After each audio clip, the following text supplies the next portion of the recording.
Hello दोस्तों, आप सबको आदाब, नमस्ते, सत श्री अकाल और आप सबको सेक्युलर सलाम। नीरज जी आपको सेक्युलर सलाम, अब्दुल भाई आपको भी सेक्युलर सलाम। जी, आप वालेकुम सभी अस्सलाम। को नमस्ते। और मेरा तो नमस्कार। कॉम्युनल जी आपका मेरा स्वागत, अभिवादन है आपको। नमस्ते। जी आप कुरान जी आपको वालेकुम प्रणाम और तमाम दोस्तों को, तमाम व्यूवर्स को नमस्कार सभी को। जी सर। जी इब्लीस का नाम लेके हम शुरू करते हैं आज का शो। और आज का जो विषय है वो Islamic invasion and conquest of India है। स्पेसिफिक जोग्राफिकल लोकेशन के बारे में बात करेंगे और जितने भी यहाँ पे कॉन्क्वेस्ट हुए हैं हिंदुस्तान में और जो जेनोसाइड हुआ है और जिस तरीके से वाहियात तरीके से इंस्लेवमेंट हुआ है और तबाही मचाई गई है आक्रांताओं के थ्रू। तो ये टॉपिक बहुत ही दिल दहलाने वाली टॉपिक है आज, क्योंकि मुझे ये एक्चुअली इस टॉपिक पर कभी बात करना ही नहीं था। पर फिर मुझे एक बार एक चीज़ याद आई, मेरा एक फेसबुक का पोस्ट मुझे याद आया और उस फेसबुक के पोस्ट में कुछ इंडिया और पाकिस्तान के बारे में गुफ्तगू हो रही थी। तो वो गुफ्तगू इस तरीके से चल रही थी कि कुछ उर्दू में, इंग्लिश में, दोनों में भी पोस्ट चल रहे थे, थ्रू एंड फ्रो आर्ग्यूमेंट्स और काउंटर आर्ग्यूमेंट्स चल रहे थे। तो मैंने 71 वॉर का एक लिखा था उस पर, मतलब और आर्काइव्स के थ्रू, रेफरेंसेस ऑफ आर्काइव्स के थ्रू मैंने एक पोस्ट डाला था। और वो पोस्ट कुछ ऐसा था कि उसमें जो पिक्चर थी वो पिक्चर में ऐसा था कि लोग जो है धोतियां खोल के चेक कर रहे थे कि ये बंदा हिंदू है या मुसलमान है, और उसको कत्ल कर रहे थे। और सब तो आप हिस्ट्री तो जानते हैं, नीरज जी और अब्दुल भाई भी जानते हैं कि किस तरीके से तिक्का खान ने और नियाजी ने किस तरीके से नरसंहार किया था वहाँ पे, कितनी औरतों का रेप हुआ, कितने लोगों का कत्ल हुआ वहाँ पे। अब बात यह है कि जब मैंने वो पोस्ट किया तो ना कोई पाकिस्तानी ने उस पर ऑब्जेक्ट किया, ना कोई मुसलमान ने उस पर ऑब्जेक्ट किया। ऑब्जेक्ट करने वाले सारे हिंदू लेफ्ट लिबरल थे और उनका ये कहना था कि मैं हेट फैला रहा हूँ। तो सेक्युलर सलाम करते हुए मैं पहले ये सवाल पूछना चाहता हूँ नीरज जी से। नीरज जी, जो इतिहास में जो नरसंहार हुआ हमारे साथ, और मैं हमारे साथ बोलूँगा क्योंकि अब्दुल भाई भी पाकिस्तान से उनका ताल्लुक है, आपका भी हिंदुस्तान से ताल्लुक है, तो ये कोई गैर नहीं थे हमारे, ये अपने ही थे। और ये अगर मैं अपने पूर्वजों की तरफ जाऊंगा तो जो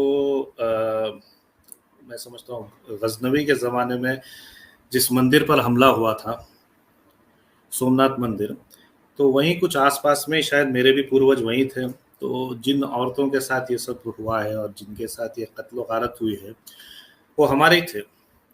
अब हमको ये पट्टी पढ़ाया गया कि ये सब हीरो है, ये सब हमारे लोग हैं, ये सब हमारे भाई बंधु। मतलब हमको ये पढ़ाया गया कि जो हमलावर है ये हमारे हीरो है, पर असल स्टोरी कुछ और है। तो सेक्युलर सलाम करते हैं, पहला मैं सवाल ये पूछता हूँ कि ये इतिहास के खंडर को अगर मैं खोज रहा हूँ और हिंदुस्तान में अपनी आइडेंटिटी अगर मैं खोज रहा हूँ तो क्या मैं हेट फैला रहा हूँ? इसमें कोराम जी क्या हुआ कि जो हम जिसे आज़ादी बोल देते हैं 1947 की, उसके बाद से ही पैटर्न ऐसा बना रहा कि एक वन साइडेड नैरेटिव रहा कि आपको जो जितनी भी हमारे देश की ट्रेडिशंस थी, परंपराएं थी, उनको रन डाउन करना है। तो मैं तो बड़े ऑनेस्टली ये मानता हूँ कि 47 में कोई हमें आज़ादी नहीं मिली थी। सिर्फ जो सीट पे बैठने वाले लोग थे उनकी जो स्किन कलर था, चमड़ी का जो रंग था, वो पहले गोरा होता था, अब वो भूरा हो गया था, बस इतना ही अंतर था। और ये कुछ हद तक लॉजिकल भी लगता है कि जब अंग्रेज यहाँ आए थे तो उनके 2 मेन पर्पस थे। एक था यहाँ की जो वेल्थ थी उसको लूटना, क्योंकि हम रिचेस्ट हुआ करते थे उस समय पे, और दूसरा था कन्वर्ट करने का। तो इन दोनों को कंटिन्यू रखने के लिए अंग्रेज़ों को कोई ऐसा सिस्टम, ऐसे लोग चाहिए थे जो एक फ्रंट तो ऐसा लगे कि सच में फ्रीडम मिल गया है, लेकिन वास्तविकता में, असलियत में उस सिस्टम वैसे का वैसे ही चलता रहे कि जो लूट हो रही थी वो वैसी चलती रहे और कन्वर्शंस किए जा सकें। और इसलिए जब आप ये कहते हैं कि अब आप जो काम कर रहे थे वो एक सेटल्ड नैरेटिव के अगेंस्ट जा रहा था। सेटल्ड नैरेटिव क्या जी। है कि इस्लाम को आपने इंग्लिश में नेगेशनिज्म टर्म आती है कि इस्लाम की जितनी एट्रॉसिटीज हैं उनको छुपा के रखना, उनके बारे में बात नहीं करनी, इस्लाम को ग्लोरीफाई करना है और जो यहाँ की परंपराएं, जो यहाँ की ट्रेडिशंस थी, उनको डिग्रेड करना है। तो ये जो सेटल्ड नैरेटिव था, जब आप उसके अगेंस्ट जा रहे हैं तो आप सारी एस्टैब्लिशमेंट के अगेंस्ट जा रहे हैं। एक बहुत ही कोरियोग्राफ्ड, बहुत ही वेल ऑर्केस्ट्रेटेड एक नैरेटिव चलाया गया 70-80 साल से, बल्कि 100 साल से कहूँगा। तो जब आप उसको चैलेंज करेंगे तो आपको कुछ चैलेंजेस फेस करने पड़ेंगे, क्योंकि एस्टैब्लिशमेंट तो हमेशा हिट बैक करेगी आपके ऊपर। जी जी अब्दुल भाई, आपका क्या ख्याल है कि क्या, अब खैर आपका तो खैर पाकिस्तान से ताल्लुक है अब्दुल भाई, ये एक बड़ी अजीब बात है हमारे अब्दुल भाई कि द मिनट आप समझो कराची में लैंड होते हैं तो आपको बिन कासिम पोर्ट दिखता है, और फिर एक ऐसे बंदे की दरगाह है जिसको गाजी बोला जाता है, मुझे उसका नाम याद नहीं आ रहा है, अगर आप उसका नाम बोल दे तो ठीक है। वो गाजी अब्दुल्ला शाह जिसने, गाजी। जी अब्दुल्ला अब्दुल्ला शाह शाह गाजी, उस वो एक हिस्टोरिक साइट है और एक टूरिज्म साइट है, अगर मैं गलत नहीं बोल रहा हूँ। तो वहाँ पे अक्सर कराची में, जैसे कि हर जी, शहर में कोई ऐसी क्लिफ्टन के क्लिफ एरिया में वहाँ का मतलब बहुत क्लिफ्टन ही, पे इसका मज़ार है बहुत बड़ा। जी जी, तो और ये, जी केपीटी कराची पोर्ट के पास है, और बिन कासिम जो है वो दूसरा पोर्ट है जो कि केपीटी से दूसरी जगह पर है, उसी साहिली पट्टी पे आगे है। जी। तो ये अब्दुल भाई, मतलब जब मिनट आप एंटर होते हैं कराची, आपको उन लोगों को हीरो बनाया गया है। बिन कासिम पोर्ट मतलब वो बंदा जिसने हजारों लाखों लोगों को मारा है, और वो गाजी जिसने कईयों को मारा है, गाजी ने, उसको ग्लोरीफाई किया जा रहा है। मतलब आप इसको कैसा देखते हैं? मतलब अगर आप इसके खिलाफ बात करते हैं तो आप पाकिस्तान के एस्टेब्लिशमेंट के तो खिलाफ बात ही कर रहे हैं, पर अगर मैं इंडिया में भी अगर इसके खिलाफ बात करूँ ना, तो मुझे कम्युनल बोला जाएगा और मुझे हेटरेट फैलाने के लिए बोला जाएगा। तो मतलब कि हम ना पाकिस्तान में कुछ बोल सकते हैं ना इंडिया में हम कुछ बोल सकते हैं, तो क्या करें भाई? कुछ तो बोलिए, कुछ इस पर कुछ सजेशन दीजिए आप। मैं क्षमा चाहता हूँ अब्दुल जी, जी जी मैं माफी चाहता हूँ, मैं बीच में बोल पड़ा। मुझे एक बात याद आई कोरहाम जी के क्वेश्चन से, इसलिए मैं सोचा ये बोल दूं बीच में, यहाँ पर तो प्रासंगिक है कि अगर आप YouTube पे देखेंगे तो आपको मोहम्मद कासिम के समय की एक बड़ी लंबी चौड़ी सीरीज मिलती है जो पाकिस्तान से अपलोड की गई है।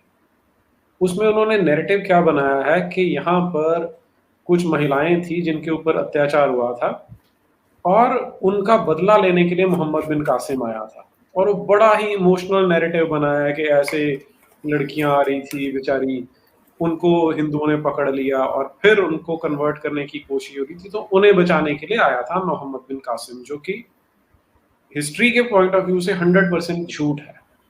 जी, मुझे ये कहना था। अब अब्दुल जी से बात आगे अच्छा है कि सुबह का टाइम नहीं है ना, तो मेरे हाथ से कॉफी गिर जाती थी, इतने जबरदस्त झूठ है, क्योंकि चाचनामा बिल्कुल अलग बोलता है। अब्दुल भाई आप कंटिन्यू करें।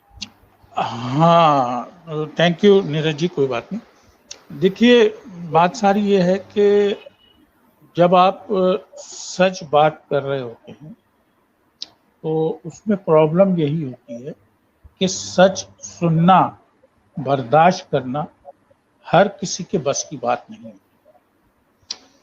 और मैं शुरू दिन से एक बात कहता चला आया हूँ, थोड़ा सा चूंकि आपने मेरा इंट्रोडक्शन दिया है, मेरे माता पिता बेसिक बिहार से थे और वो उसी दकियानूसी ख्यालात और वही मजहबी जो जुनूनियत और रुझानात या जहालत की बुनियाद पर वो पाकिस्तान माइग्रेट कर गए, अपने आप को फातेह समझ के, और आज जब तक रहे वो जिल्लत और रुसवाई रही। और आज भी उनकी जो पीढ़ियां हैं जो हिंदुस्तान से माइग्रेट करके पाकिस्तान गई मुसलमान, आज दुनिया के सामने है कि उनके साथ क्या हो रहा है और उनकी क्या इज्जत आता है। तो ये तो उनके साथ होना था, क्योंकि उन्होंने अपने पूर्वजों की जगह से गद्दारी की और तमाम चीज़ें की एक ऐसे मजहब के पीछे जिसका निज़ाम, जिसकी आइडियोलॉजी एक्सट्रीमिज्म पर है। और मैं हर दफ़ा यही बात कहता हूँ कि मेरी पैदाइश और मेरा होना मेरा कसूर नहीं था, ना मेरे अख्तियार में था कि मैं पाकिस्तान में और मुस्लिम घराने में पैदा हुआ, ये मेरा कसूर नहीं। हाँ, अब चूँकि इल्म तालीम हासिल करके जब चीज़ों को पढ़ा समझा तो उसने एक शऊर बेदार किया और अच्छे बुरे की तमीज़ सिखाई, समझी और सवालात पैदा हुए। क्योंकि मज़हब में तो सवाल करना ही मना है। उसकी बुनियादी वजह ये है कि मज़हब पे आप सवाल नहीं कर सकते और वो के जवाब नहीं है उनके पास, और जवाब हो भी कैसे। बहुत सारी चीज़ें ऐसी हैं जो आखिर में वो यही आता है, मर जाओ खुदा के पास जाओ तो खुदा जवाब देगा। हम आगे बढ़ते हैं कि आखिर क्या वजह है कि लोग सच सुनना नहीं चाहते, और ख़ास के हमारे हिंदुस्तान के जो भाई बहन हैं, दोस्त हैं, जो बहुत ज़्यादा सेकुलर और लिबरल बनते हैं, वो अपनी तारीख से वाकिफ़ नहीं है। अगर वो अपनी तारीख से वाकिफ़ हों और इस भयानक आइडियोलॉजी को अगर वो समझे हुए होते तो वो उनको तमीज़ होती, उनको समझ होती कि आइडियोलॉजी कितनी भयानक है और उससे वाबस्ता लोग कैसे हो सकते हैं। आज जो हम जिस विषय पे बात कर रहे हैं उस विषय की भी वजह जो है उस आइडियोलॉजी है। वो आइडियोलॉजी और उससे वाबस्ता लोग हैं। तो चूंकि इस्लाम की आइडियोलॉजी यही रही है, हमला करो, लूट मार करो, कब्जा करो, और उसके बाद जो लोग आप इस्लाम की सफ में शामिल हो जाएं बजोर तलवार, तो वो अमान में है। जो कि मजहब इस्लाम कह रहा है कि जब ये तुम्हारी सफ़ों में आ जाएं तो ये अमन में है, अमान में है, और ना आए तो इनसे जजिया लो भत्ता, और वो भी ना दें तो फिर इनसे जंग करो, इनको कत्ल करो। तो यही वजह है कि बहुत सारी शिकस्तें जो हुई उसको भी समझने की ज़रूरत है। तो आइडियोलॉजी को नहीं समझते हमारे लोग, अलमिया ये है। अब हम इस पे आगे बात रखेंगे, आप अपनी बात। जी नीरज जी, अगर इजाज़त हो तो मैं थोड़ा सा टॉपिक को थोड़ा डिविएट करता हूँ और मैं एक वेबसाइट शेयर करूंगा। अब शायद हो सकता है कि ये वेबसाइट जब मैं शेयर करूंगा तो बहुत सारे लोगों को बुरा लगेगा कि भाई कोहराम आखिर पागल तो नहीं हो गया कि ये क्यों ये टॉपिक को डिविएट कर रहा है। पर मैं जानबूझ के इस टॉपिक को डिविएट करना चाह रहा हूँ, क्योंकि कभी कभी होता यह है कि हम दरवाजे से बाहर निकल के देखते हैं ना, तो हमको कमरे में क्या हो रहा है उसकी असलियत हमको पता चलती है। तो मैं भी लेके जाऊंगा आप लोगों को एक, मैं थोड़ा स्क्रीन शेयर करता हूँ जी, शेयर। ये रही आपके, देखिए ये वेबसाइट है, टूरिज्म वेबसाइट आपको दिख रही है, टूरिज्म वेबसाइट है। जी जी। हाँ। तो अगर समझो आज मुझे अगर बर्लिन जाना है टूरिज्म पर, मतलब बर्म्यूडाज पहन के करके मस्त मेरे को अच्छा टिकट विकेट लेके अगर मुझे बर्लिन जाना है तो बहुत सारी चीज़ें देखने के लिए बर्लिन में, बर्लिन वॉल है, राइट्सकार्ट ग्रेट है, म्यूजियम आइलैंड है, बहुत सारे अच्छी अच्छी चीज़ें हैं देखने के लिए। पर एक बड़ी ख़ास चीज़ है देखने के लिए नीरज जी, ये देखें आप, ये बड़ी इंटरेस्टिंग चीज़ है असल में देखने के लिए।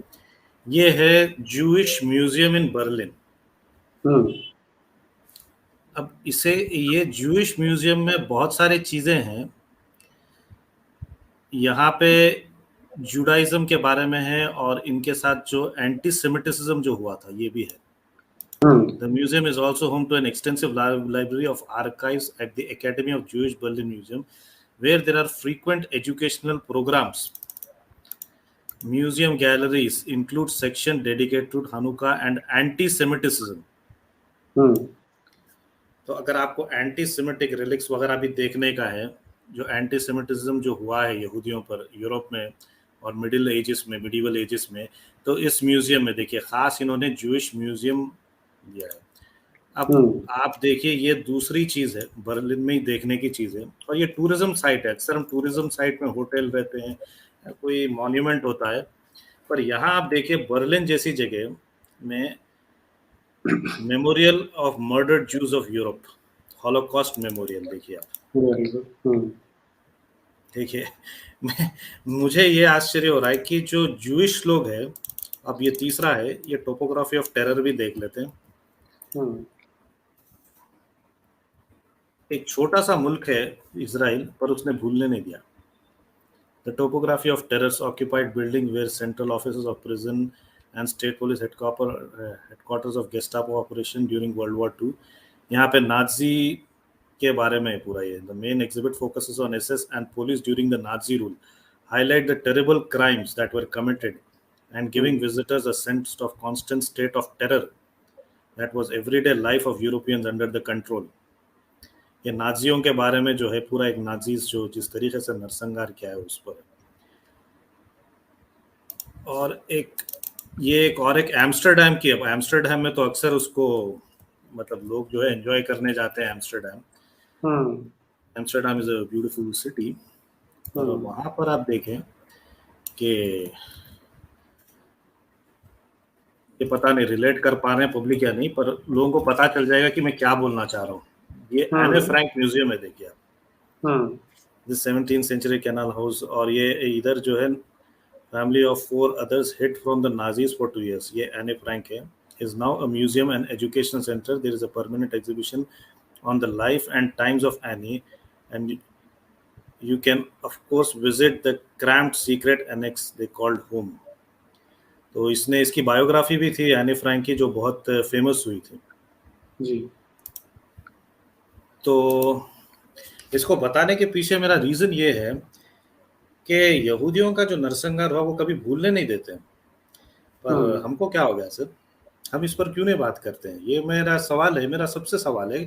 और अगर मैं बात कर रहा हूँ इस पर, तो इसका मतलब ये नहीं है कि मैं हेट्रेड फैला रहा हूँ किसी पर्टिकुलर कम्युनिटी पे। मैं सिर्फ चीज़ों को सामने लेके आना चाह रहा हूँ। Let's discuss this thing. मेरा रीज़न ये है कि जो मुस्लिम है, हिंदुस्तान, पाकिस्तान, बांग्लादेश, जितने भी बर्रे सगीर के मुस्लिम हैं, वो अपने आप को इन कातिलों से डिसएसोसिएट कर सके। मेरी नीयत ये है। मेरी नीयत ये नहीं है कि वो नफरत करे आज के मुसलमान से, क्योंकि इसमें इनकी कोई गलती नहीं। अब्दुल भाई की तो कोई गलती नहीं है इसमें। ठीक बात है। तो आपका क्या ख्याल है सर? इसमें ना मुझे, जो मैं कई बार पहले भी बोल चुका हूँ कि जब सेकेंड वर्ल्ड वॉर ख़त्म हुआ था, उस समय जर्मनी में इस तरह का एक बहुत बड़ा सेक्शन था, एक बहुत बड़ा वर्ग था, जिनका कहना था कि अगर हमने अपनी आने वाली पीढ़ियों को बताया कि यहाँ पर ज्यूज़ के साथ क्या हुआ था, या अपनी हिस्ट्री बुक्स में लिखा, या हमने इसको एक्नॉलेज किया, तो उससे होगा क्या कि जर्मनी की बहुत बदनामी होगी, और जो आम जर्मन सिटीजन्स हैं और जो ज्यूज़ हैं उनके बीच में एक तरह की एक नफरत सी बनी रहेगी जी। लेकिन एक दूसरा वर्ग था, एक दूसरा ग्रुप था वहाँ पे, जिसका कहना था कि हिस्ट्री का पर्पस होता है सच बताना, और उसके पीछे जो छुपा हुआ ऑब्जेक्टिव होता है वो ये है कि जब हम सच बताएंगे तो उसके 2 एस्पेक्ट होंगे कि कुछ तो जो हमारे जो एंसेस्टर्स रहे हैं उन्होंने जो अच्छे काम किए हैं उनसे हम सीखेंगे, और जो उन्होंने गलतियां की हैं उनसे भी हम सीखेंगे ताकि उनको दोहराएं ना। और इसे हम कह सकते हैं कि संसार के लिए बड़ा फॉर्चुनेट हुआ कि ये जो दूसरे वाला ग्रुप था वो प्रिवेल किया, और जर्मनी ने एक कानून बनाया कि कोई भी जो भी व्यक्ति होलोकॉस्ट को डिनाई करेगा, ये बताने की कोशिश करेगा कि होलोकॉस्ट नहीं हुआ था, उसे सजा मिलेगी। तो बकायदा इसका कानून बना दिया उन्होंने, और उसका रिजल्ट ये है कि आज हम जानते हैं कि वहाँ पर कोई भी यहूदियों को मारता नहीं है, उनके साथ कोई दुर्भावना नहीं है, कोई उनके अगेंस्ट गुस्सा नहीं है, और ना ही यहूदियों का जर्मन्स के अगेंस्ट है। तो ये है जहाँ पर ऑनेस्ट हिस्ट्री की बात की जाती है। लेकिन हमारे देश में इससे ठीक उल्टा हुआ कि जो ये जताना चाह रहे थे, जिनका ये ऑब्जेक्टिव था बताना कि इस्लाम ने और क्रिश्चियनिटी ने यहाँ पर कोई क्राइम्स नहीं किए, कोई जेनोसाइड नहीं किए, वो प्रिवेल कर गए और उन्होंने एक जिसे बोलते हैं अनरिटन लॉ बना दिया कि वो कहीं लिखा नहीं हुआ, लेकिन लॉ ये है जो आपने स्टार्टिंग में कहा था ना कुरान जी, कि आपके ऊपर उंगलियां उठाने लग गए थे लोग कि अगर कोई भी सच की बात करेगा तो उसको स्टिग्मेटाइज करो, उसके ऊपर कॉम्युनल का लेबल चिपकाओ, उसको इस्लामोफोब का लेबल चिपकाओ।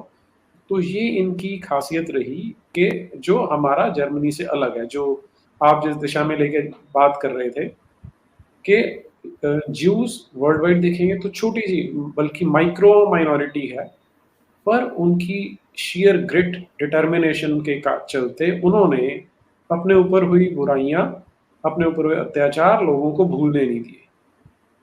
इस मामले में कुछ हद तक अगर आप कुछ पंजाब में गुरुद्वारे हैं जहां पर उन्होंने डॉक्यूमेंट किया है कि किस तरह से सिखों के ऊपर अत्याचार किए थे मुसलमानों ने, तो वो एक हमारे यहाँ पे थोड़ा सा पैरेलल देखने को मिलता है, हालांकि वो भी बहुत ज़्यादा नहीं है, इंडिविजुअल एफर्ट्स थी, और क्योंकि उसकी इंस्टीट्यूशनलाइजेशन नहीं थी इसलिए आज सिखों का भी एक बहुत बड़ा वर्ग है जिनको बेवकूफ़ बनाया जा चुका है, जो आज अपने आप को इस्लाम के ज़्यादा क्लोज होने की बात करते हैं। तो मुझे लगता है यही चीज़ आप हाईलाइट करना चाह रहे हैं कि जिनको अपनी हिस्ट्री, अपनी आइडेंटिटी ठीक से समझ नहीं आती, उस कौम का, उस समाज का, उस देश का कोई फ्यूचर नहीं होता। जैसे आज आप पाकिस्तान को देख लें, कभी जब ये इंडिया पाकिस्तान मैच होता है ना, मैं एक इंसिडेंट शेयर करता हूँ आपके साथ जी। 20-25 साल पुरानी बात होगी, लुधियाना के एक होटल की लॉबी में बैठा था मैं। तो वहाँ किसी कंपनी की कॉर्पोरेट मीटिंग होनी थी और जो कंपनी का ऑफिशियल था वो गोरा था कोई। तो 3-4 लोग यहाँ पंजाब के, उनको वेलकम करके साथ में डाइनिंग टेबल पे बिठाया, साइड वाले टेबल पे मैं बैठा हुआ था और वहाँ लॉबी में क्रिकेट मैच चल रहा था जिसमें इंडिया पाकिस्तान मैच खेल रही थी। तो अब जून का महीना, ये टाई लगाई हुई सब लोगों ने, हालांकि चलो होटल के अंदर तो एसी था, लेकिन आप सारी आयरनी देखिएगा। तो एक जो लोकलाइट था वो उस गोरे को क्या बता रहा था, गोरे ने जैसे कोई कमेंट किया होगा कि अच्छा मैच चल रहा है क्रिकेट का, तो उसको बड़े गर्व से बता रहा था कि when it is between India and Pakistan it is like a war. तो मुझे वो इतना खोखला लगा, हालांकि तब मैं छोटा था, बहुत ज़्यादा अकल नहीं थी मुझे, लेकिन मुझे बड़ा दुख होता है कि आज जो पाकिस्तान है वो हमारी भाई थे, हमारे ही बिछड़े हुए लोग हैं, लेकिन उनके साथ इतनी नफरत क्यों है, और इस पे गर्व कैसे कर सकते हैं हम कि इट इज़ लाइक वॉर। मतलब कितनी छोटी सोच है कि क्रिकेट जैसा मैच हो रहा है, वाहियात चीज़ हो रही है और उसमें हम इतने इमोशंस लेके आते हैं। तो ये वही कर सकते हैं। और ओवरऑल अगर आप पाकिस्तान का की सिचुएशन देखें तो क्या अचीवमेंट है उनकी? कुछ भी नहीं, ज़ीरो। ज़ीरो भी नहीं कहना चाहिए, तो नेगेटिव में है कि अगर किसी को बताना हो कि एपिसेंटर ऑफ वर्ल्ड टेरर कहाँ है तो पाकिस्तान का नाम आता है। और ये वो धरती है जहाँ पर पतंजलि महर्षि ने योग सूत्र लिखे थे, जहाँ वेद लिखे गए थे, और आज उसकी ये हालत है। तो ये इसलिए है कि हमने अपनी हिस्ट्री को भुला दिया, जो अभी अब्दुल जी बता रहे थे कि बिन कासिम जैसे लुटेरों को, बदमाशों को, रेपिस्ट्स को ग्लोरीफाई किया जाता है। तो जो समाज ऐसा करेगा वो, उसका कोई फ्यूचर नहीं होता कभी भी। और इसीलिए जो आपने वो एग्जांपल दिया ना कि एम्स्टर्डम में और बर्लिन में ये चीज़ें देखने मिलती हैं, हमारे यहाँ भी सच्चा इतिहास बताया जाना चाहिए, तभी हमारा एक तो ये जो गहरे ज़ख्म है वो भरेंगे और तभी हम मिलजुल के आगे बढ़ पाएंगे। जी, मेरा तो बस एक ही मैसेज होता है नीरज जी कि अपने आप को कम से कम डिसोसिएट तो करें आप उन लोगों से, जितने भी जो लुटेरे आए हैं यहाँ पर, जिसने लूटमार किया, जिसने कत्ल गारत किया। अब ठीक है भाई, बाय कोइंसिडेंस आप उस मजहब में आप पैदा हुए हैं, ठीक है, बट कम से कम आप उनसे तो अपने आप को डिसोसिएट एसोसिएट की करिए। ठीक है, आप शिवाजी, महाराणा प्रताप, किसको भी मत मानिए, आप किसको भी हीरो मत मानिए, आप जो है बॉलीवुड को अपना हीरो मान लीजिए, मुझे कोई दिक्कत नहीं है। क्रिकेटर को अपना हीरो मान लीजिए, कोई दिक्कत नहीं है मुझे, मगर कम से कम उन लुटेरों से तो अपने आप को डिसोसिएट करिए।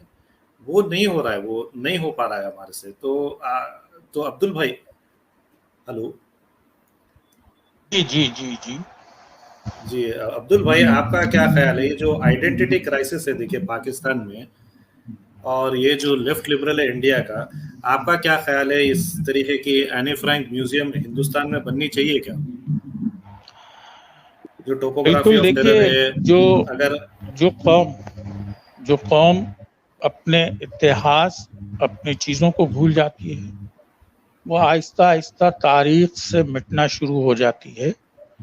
और इसकी सबसे बड़ी मिसाल बहुत सारी कौमें हैं जिनका आज वजूद नहीं है, सिर्फ मुख्तसर से नामों तक महदूद है, उनकी कोई तारीख भी नहीं। और आपके उसी के बरक्स आपने जो अभी जूइश हिस्ट्री को दिखाया और बताया कि किस जी तरह से उन्होंने हिस्टोरिकल चीज़ों को अपने आबाद रखा हुआ है, उसको वो रखा हुआ है, तो ये तमाम बातें जिंदा कौमों की निशानी होती है। और आज आप जी देख लीजिए कि जूइश इतना कुछ, जूइश की एक बहुत तवील हिस्ट्री है, इतना बड़ा उनके साथ जेनोसाइड होने के बावजूद आज भी वो इजराइल में अपनी जंग लड़ रहे हैं और आज जी दुनिया के पावर ताकत तरीन कौम में से है कि अरबों के बीच में बैठ करके वो आज भी अपने आप को सीना चौड़ा करके बैठे हैं। तो ये सिर्फ और सिर्फ वजह ये है कि उन्होंने अपने इतिहास को नहीं भूला, उन्होंने अपने पूर्वजों की वो तमाम चीज़ों को न भूला न भूलने दिया, और अपने बच्चों में वो तमाम चीज़ें जो है वो डिलीवर करते रहे। आज आप देख लीजिए कि इजराइल का एक बच्चा जो है बालिग होने के बाद भी वो अपने मुल्क, अपने कौम और अपने सकाफत के लिए, कल्चर के लिए फौज से वाबस्ता रहता है, उसकी ट्रेनिंग हासिल करता है, और वो नेसेसरीज में से हैं। चाहे वो प्राइम मिनिस्टर का बच्चा हो, प्रेसिडेंट का बच्चा हो, किसी का भी हो, मालदार का हो, मगर उसमें एक ये लाजिम है कि वो अपनी कौम और मुल्क की बका के लिए ट्रेनिंग ले। तो ये जिंदा कौमों की निशानी है और यही चीज़ होनी चाहिए। हिंदुस्तान की तारीख जो है वो हज़ारों साल पुरानी है, और इसको बरकरार रखना, इसको बचाना हिंदुस्तान के लोगों का काम है। ये इतनी आसानी से अब्दुल भाई बोल रहे हैं, पर मेरे लिए इतना मुश्किल है ये चीज़ें बोलना, क्योंकि जिस किस्म की ट्रेनिंग जो मुझे मिली है बचपन से, कि मैंने पूरी तरीके से कम्युनिज्म की ट्रेनिंग किया हूँ बाज़ हफ्ता जाके। तो ये प्रोग्राम रखने से पहले मुझे बहुत सारे रिजर्वेशंस थे, बहुत तकलीफ होती है। और मैं समझता हूँ आज भी कई ऐसे एक्स मुस्लिम हैं या कई ऐसे लोग हैं जो इस किस्म के प्रोग्राम्स रखने के लिए या इस पर बात करने के लिए पीछे हट रहे हैं, एक हिचकिचाहट हो रही है अंदर से। अब Neeraj ji is a scholar और वो ऑलरेडी एनसीईआरटी पर आपने तो काफ़ी कुछ काम किया है, काफ़ी कुछ लूपहोल्स आपने दिए हैं। तो नीरज जी, नैरेटिव तो ये सेट किया जा रहा है कि ये जितने भी हमलावर है, ये सब लुटेरे थे, इनका इस्लाम से कुछ लेना देना ही नहीं था, मतलब डॉक्ट्राइनल इन्फ्लुएंस कुछ नहीं था, ये तो थे बस मौका परस्त थे, इन्होंने सिर्फ चढ़ दिया और मंदिरों को लूट लिया और मारकाट किया। और उस जमाने की मोरालिटी भी ऐसी थी कि भाई लूटना, स्लेव्स को लेके जाना। और ये भी बड़ा प्रिपोस्टरस मुझे आर्ग्यूमेंट दिखता है, क्योंकि सभ्यता तो ग्रीस की भी थी, पर्शियन भी थे, रोमन्स भी थे। हिंदुस्तान में खुद इंडस वैली सिविलाइजेशन था जो सबसे पहला टाउन प्लानिंग यहाँ पे हुआ था। तो सिविलाइजेशन तो बहुत सारे थे, हर जगह तो ऐसा नहीं था कि लूट मार करना। तो इस किस्म की जो दरिंदगी थी, इसको क्यों इस तरीके से मतलब जस्टिफाई किया जा रहा है, शुगर कोट किया जा रहा है, मतलब और from the basis of NCERT? इसमें जो आपने बात बोली ना,